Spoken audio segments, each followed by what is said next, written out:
It's just the aspect of any time that you are separate, you've got to reconnect and you've got to be able to navigate that.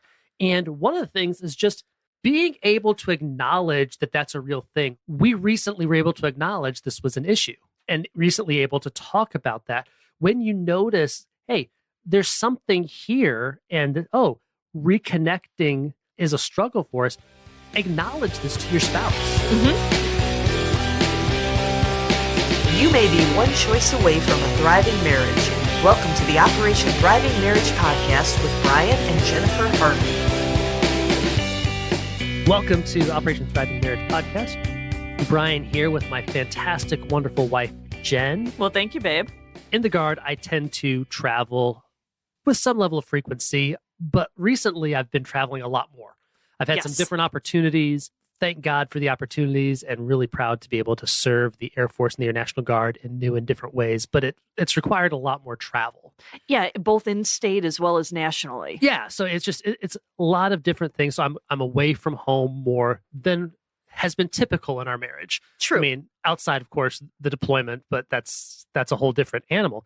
But what's interesting is we had a conversation recently. I'd gotten back from travel and we were talking about our different experiences when I get back from travel and our different desires and wants. I want you to pipe in a minute because I don't want to mischaracterize what you told me. Okay. But it was talking about differences.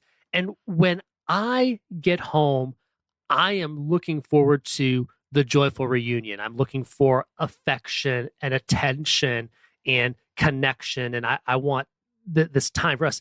And for you, you expressed that I was being a little too pushy with that. I was wanting too much of that.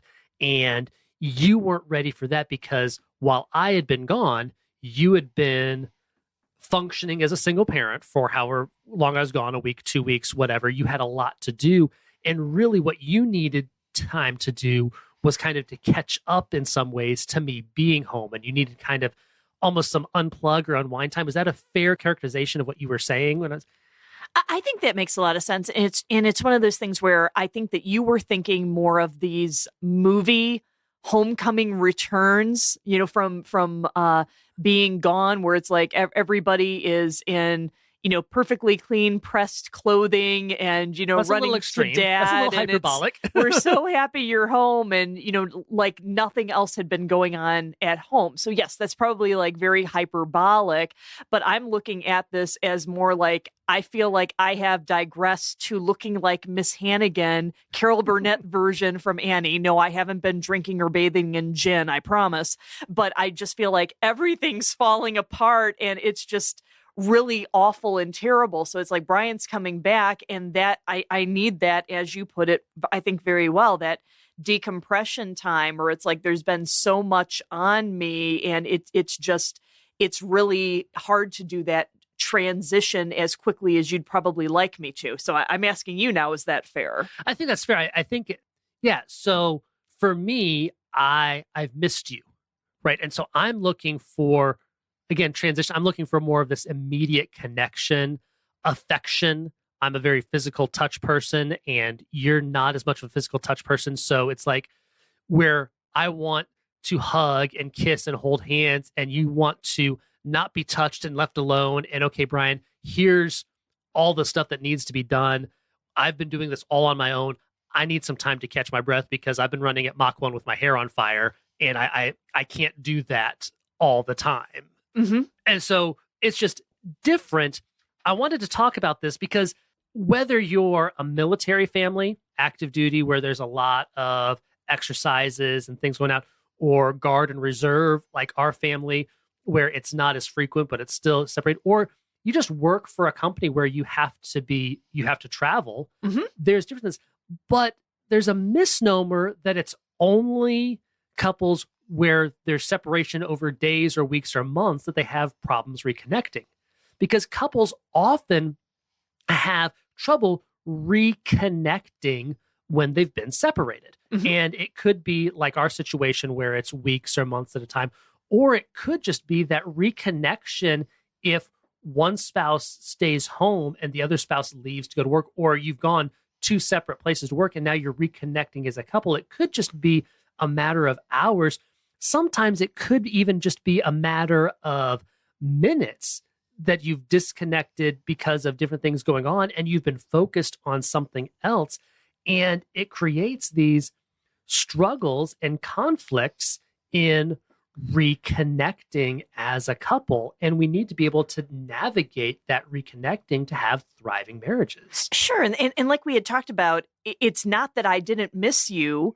It's just that it's been so much and so much pressure and overwhelm, sometimes depending on the situation. But we also like to talk about the ideas of unexpectations. We have a chapter in the book talking about unexpectations. And that's the conversation we were just having. It was different, our unexpectations about what reconnecting looks like. Mm-hmm. What reconnecting looks like to you is different from what reconnecting looked like to me.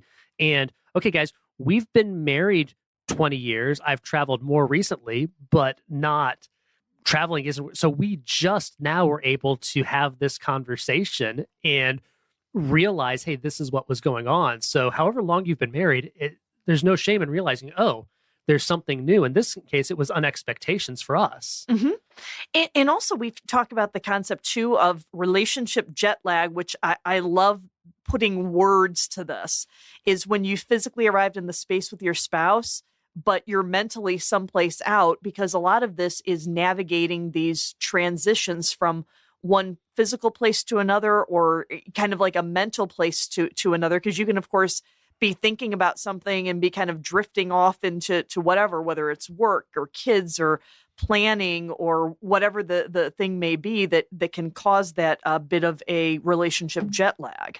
Yeah, there's all kinds of ways to be mentally someplace else when you're physically together. Like Jen said, work, but it could just be chores where you could have just been cleaning the bathrooms and like, oh my gosh, how did this bathroom get to be in this state in the first place? And your mind is still, it happened. Parents of boys, you know what I'm talking about. Or you had to do something in the garage or whatever it is, you were doing something and you've gone as far as you can in that task, or you even completed the task, but you're still rehashing, hey, could I have done that better? Or you hit your thumb with the hammer when you were hanging that picture and your mind is still on your throbbing thumb. You were just playing with the children. It doesn't have to be negative stuff. It could be positive. You were just spending time. Our son likes playing Monopoly Deal with me. We play PlayStation 5 together. I could still be replaying that battle on Street Fighter that I was doing with my son. It's like, how did he beat me again? Right. And I could have that and not be mentally present because I've been doing that. Or it could be all other situations dealing with being mad at someone who cut you off on the highway or feeling and good. You don't want to take that home. I think that's a big thing. You don't want to take that home, but Yeah. it's sometimes, depending on what happened, it's hard not to, because you might be angry. You might have gotten really scared. Just, what are different levels in your body doing at that point in time? And you had talked about this just acting as a first sergeant and whatnot with the military spouses when you're returning from a long deployment, because there are some people, and we've seen some very sad consequences of people are still mentally deployed overseas, and some people have a really hard time returning even after years. Absolutely. Those of you who have been deployed, you get it. To an extent, depending on where you're deployed, it's easier to be deployed than it is to be home, because every day you know exactly what you're going to do. Okay, you do this, you do this, you do this, you do this. You're not worried about where the food's coming from. You're not worried about getting the kids to school and all that stuff. Or it could be something really horrible happened during that deployment and you need to maybe talk to a counselor or something, but you're mentally still there. And what happens is this trouble connecting, it's a common problem in marriages because we don't think about it. Yeah, and you're not alone if you experience this sometimes. But that trouble connecting, or that trouble kind of making that transition, can lead to feelings of dissatisfaction with the relationship, feelings of isolation, like you're all alone in these feelings and in how you're experiencing things, which of course can lead to reduced communication, which is always a recipe for disaster. And that can also lead to a lot of hurt. Yeah, hurt and anger. Mm-hmm. It's just like, this is not what it ought to be. Sure. And we're not connecting, this relationship is struggling. And trouble reconnecting can be a root cause of connection problems. It can, especially if you have difficult transitioning from one space to another, or you're traveling a lot and there's a lot of reconnection points and they're not being navigated well, it can be the root cause of connection problems. But a lot of times it's not the root cause, it's just exacerbating other issues. So if there was a fight before you left for work or before you left on that trip that never got resolved, now you're having trouble reconnecting and you've got the connection problem from the fight. Or there's been intimacy where you guys have been struggling in the intimacy in your relationship and feeling that warmth. And then one of you had to leave and come back. My dad used to say this, and I think it's true.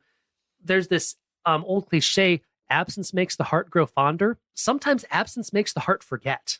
It's like, you know what? I don't remember all those wonderful, good things. I only remember the things that I don't. And it creates that absence isn't this, this don't sit under the apple tree with anyone else but me, this pining of I can't wait till my spouse gets back. Sometimes it's like there was hurt and frustration going on. And then when the spouse is gone, things don't get resolved and it gets buried or ignored. And then you come back and then all of a sudden things flare back up. And now the reconnection problem is coming up again. And so there's a lot of different things that can create this separation. A spouse working outside the home. It can also be a spouse spending time with friends, parents, children. Again, nothing wrong with any of those things or bad about that, but that can cause those kinds of separation. And also a spouse taking some time to be alone. Where are my introverts? I'm the extrovert in our marriage. Sometimes there's two introverts or two extroverts or one of each, but I'm the extrovert, Bryan's the introvert. But what's interesting is a lot of times for me, I do need to take some time to be alone upon that return. But Bryon likes times just being by himself at home, which I'm fine with. Yeah. It's just the aspect of any time that you are separate, you've got to reconnect and you've got to be able to navigate that. And one of the things is just being able to acknowledge that that's a real thing, which is like we began this episode. We recently were able to acknowledge this was an issue and recently able to talk about that. When you notice, hey, there's something here and, reconnecting is a struggle for us, acknowledge this to your spouse. Share, hey, I feel this way about reconnecting, what's going on, and share with your spouse what you think the cause is. Is it an unexpectation like it was for Jen and I? Where it's like, okay, I have these expectations, Jen has these expectations, or that's what Jen thought it was, and I think she was right in her assessment of the situation. Or is it relationship jet lag? It's just one of you is having trouble mentally getting into the space from where you were to the physical space you're in now. And then, of course, listen carefully to what your spouse is saying. And we've done some podcasts and we have chapters in our book about appropriately listening. Of course, don't be trying to predict what your spouse is going to say next, but just really take in and actively listen to what your spouse is saying and give your spouse that chance to share their experience with you. Because I see this as almost like a relationship GPS or giving directions. I can't get you to me or I can't go to you unless I know where you're coming from. Yeah, absolutely. And if you've listened to us before, you've heard us talk a lot about unexpectations, these unmet expectations that are unvoiced, unshared, or unreasonable. In our case, the illustration we've been using in this podcast, it was an unshared expectation. It was something that was so core to us that we didn't think needed to be explained or voiced, and it really needed to. Episode 4 of the podcast really goes into unexpectations if you want to hear more about that. And we also have a chapter about that in the Operation Thriving Marriage book. But the main thing here is to talk about the unexpectations that aren't being met and then together make a plan on how to address them. This is not a one-way street here. This has to be a plan with the two of you making to address these unexpectations. Always. Let's dig a little deeper into relationship jet lag. So I found a good article on this. I'll post it in the podcast notes. First, the big thing is you need to be honest with yourself and your spouse about what time zone you're in.